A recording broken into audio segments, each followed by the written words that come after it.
မင်္ဂလာပါခင်ဗျာပဲဒီစိမ်းမတ်ပဲစိုက်ပျိုးကြတဲ့တောင်သူတွေအတွက်ဒီအချိန်ဒီကာလမှာလောက်ရမယ်လောက်တဲ့အချက်ကလေးကတော့မြေပြင်ဖို့ဖြစ်ပါတယ်။နှွေထည်ရေးတံပေးပါ။နောက်တော့အဖြစ်ကျွန်တော်တို့ပဲခူးတိုင်းရန်ကုန်တိုင်းနဲ့အေရဝတီတိုင်းဒေသတွေရဲ့မြေတော်တော်များများကမြေရှင်နေပါတယ်။ပဲအထွက်တိုးစေဖို့စဘာအထွက်ကောင်းစေဖို့ကိုစိုက်ပျိုးတဲ့သီးနှံတွေအရည်သွေးကောင်းရရှိစေဖို့အတွက်အခုချိန်ဟာမြေပြင်ရမယ့်အချိန်ဖြစ်ပါတယ်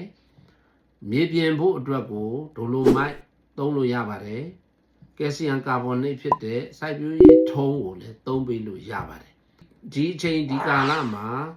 စဘာမဆိုင်မီတလားကြိုတင်ပြီးတော့ထည့်ပေးဖို့လိုအပ်တဲ့အချိန်ဟာဒီကာလဖြစ်ပါတယ်။ဒီရက်ပိုင်းမှာ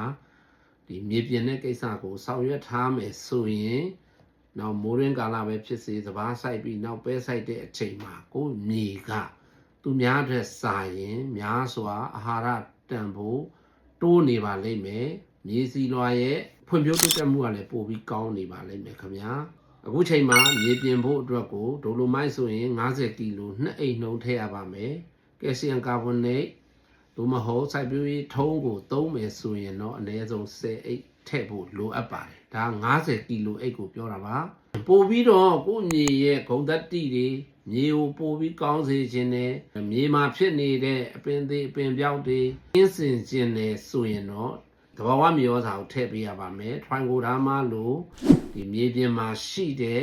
မကောင်းတဲ့မိုးဆိုးတွေကိုတိုက်ခိုက်နိုင်ဖို့အတွက်ကိုထွိုင်ကိုဓာမလို့ဆေးမျိုးတွေဖြန့်ပေးဖို့လိုပါတယ်သုံးထားဖို့လိုပါတယ်ထွိုင်ကိုဓာမပါဝင်တဲ့မြေဩဇာတွေတဘာဝမြေဩဇာတွေလည်းထည့်ထားဖို့လိုပါတယ်ဒါဆိုရင်တော့စဘာအထွက်လည်းကောင်းမယ်ပဲအထွက်လည်းကောင်းမယ်